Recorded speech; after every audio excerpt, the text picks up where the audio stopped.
آیا کله مو په خوب کې خپل مرګ لیدلی؟ آیا کله مو داسې احساس کړی چې ساه مو بنده شوې، خلک مو پر جنازه ولاړ وو یا مو ځان په قبر کې ولید؟ که داسې خوب مو لیدلی وي نو امکان لري چې له ویرې ویښ شوي یاست، زړه مو درزېدلی وي او دا پوښتنه به مو ذهن ته راغلې وي: آیا دا خوب رښتیا مرګ ته اشاره کوي که کوم بل ژور پیغام لري؟ نن به په دې غږیز سکرپټ کې موږ د مرګ خوب تعبیر په ډېر تفصیل سره وڅېړو. هغه تعبیر چې ډېری خلک ترې ویریږي، خو په حقیقت کې ډېر وخت د ژوند بدلون، توبې او نوي پیل نښه وي. دا غږیز سکرپټ په ارامه لهجه واورئ، ځکه کیدای شي ستاسو د ژوند یو مهم پیغام پکې پټ وي. لومړی برخه: مرګ په خوب کې ویره که نښه؟ په عام ذهن کې مرګ د پای معنا لري، خو په خوبونو کې مرګ اکثره د پای پر ځای بدلون ته اشاره کوي. د خوبونو د تعبیر له مخې مرګ تل فزیکي مرګ نه وي. مرګ د یو حالت، یو فکر، یو عادت پای وي. مرګ د نوي پړاو پیل وي. لکه څنګه چې ژمی پای ته رسیږي او پسرلی راځي، همداسې په خوب کې مرګ د زړه مرحلې ختمېدل او د نوې مرحلې پیل ښیي. دوهمه برخه: که څوک خپل ځان مړ وویني. که یو څوک په خوب کې خپل ځان مړ وویني، دا تر ټولو زیات لیدل کیدونکی خوب دی. تعبیرونه یې دا کیدای شي: ژوند کې لوی بدلون. دا خوب ښیي چې ستاسو ژوند کې یو لوی بدلون را روان دی. کیدای شي له بدو عادتونو لاس اخیستل، له ګناه توبه، له زاړه فکر څخه خلاصون. نفسي فشار او ستړیا.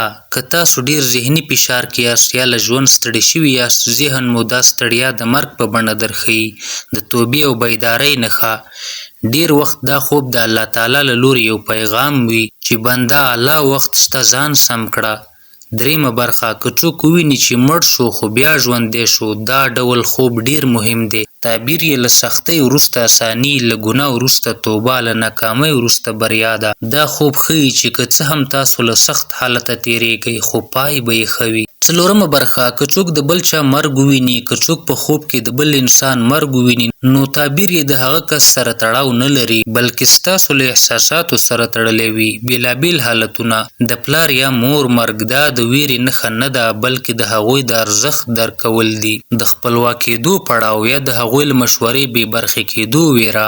دوهم: د میړه یا میرمنې مرګ. دا د طلاق معنا نه لري، بلکې د اړیکې بدلون، د مسؤلیت زیاتوالی یا د یوې مرحلې پای. دریم: د دوست مرګ. دا ښیي چې ستاسو او د هغه ترمنځ اړیکه بدلیږي یا هغه شخص ستاسو له ژوند څخه ورو ورو وځي. پنځمه برخه: د مرګ ویره په خوب کې. که په خوب کې له مرګه ویریږي، منډې وهي یا پټ کیږي، دا ښیي چې تاسو له حقیقت څخه تښتئ یا له یوې پریکړې ډارېږئ یا د ګناه احساس لرئ. دا خوب تاسو ته وایي له ستونزې مه تښته، ورسره مخامخ شه. شپږمه برخه: جنازه، قبر او کفن په خوب کې. جنازه لیدل د زړې مرحلې پای، د خلکو له خبرو یا قضاوت څخه ویره. قبر لیدل یوازیتوب، فکر کې ډوبېدل یا ځان ته راستنېدل ښیي. کفن لیدل پټ راز یا د یو حقیقت نه منل. که څوک ځان په کفن کې وویني، دا د خپل وجدان غږ دی.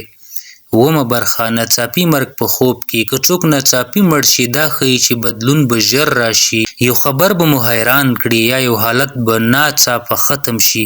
دا خوب خبرداری نه، بلکې چمتووالی غواړي. اتمه برخه: مرګ او دیني اړخ. اسلامي تعبیرونو کې مرګ ډیر وخت د توبې، د ایمان بیدارۍ، د دنیا د مینې پرېښودو نښه ده.